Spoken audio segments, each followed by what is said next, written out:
बिस्मिल्लाहिर्रहमानिर्रहीम। अस्सलाम वालेकुम। A1 टीवी के न्यूज़ स्टूडियो से मैं हूं अदील मुमताज और मैं हूं आमना मजीद। नजर डालते हैं हेडलाइंस पर। अस्करी क़यादत पर इल्ज़ामात, चेयरमैन PTI सबूत ना दे सके। कत्ल की साजिश का किसी ने बताया, नाम नहीं बताया। राना सनाउल्लाह की न्यूज़ कॉन्फ्रेंस, कहा चेयरमैन PTI ने ऑडियोज़ वीडियोज़ की तरदीद नहीं की। तहरीरी बयान JIT के पास है। 9 मई को मंसूबे के तहत पाकिस्तान पर कब्जे की कोशिश हुई। सब तय था कि किसकी क्या जिम्मेदारी है।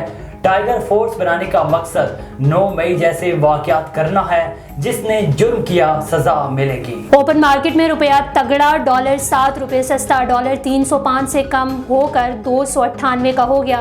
बैंकों ने एक्सचेंज कंपनीज को डॉलर्स की सप्लाई बढ़ा दी। बाइपर जॉय के साहिली इलाकों पर असरात पड़ना शुरू।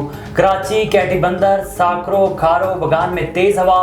जुमरात और जुमे को बादल जमकर बरसेंगे।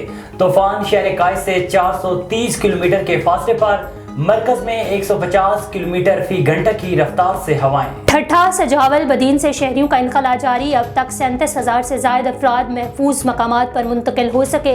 वज़ीर आला सिंध का कराची के मुख्तलिफ इलाकों का दौरा। कुछ मकामात पर लगे बिल बोर्ड्स फौरी तौर पर हटाने की हिदायत।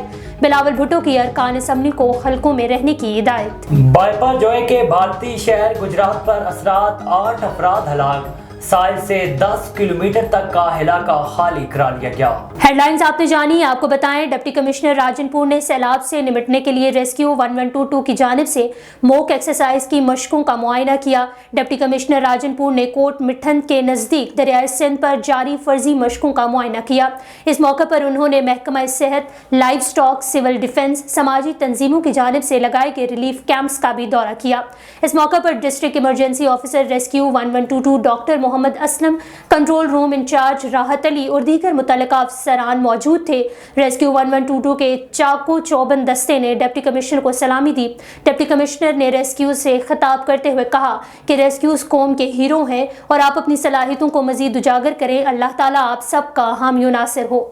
A1 टीवी के न्यूज़ स्टूडियो से अब तक इतना ही। मजीद खबरों और अपडेट्स के लिए देखते रहिए A1 टीवी। A1 टीवी, सब पे नजर, अंदर की खबर।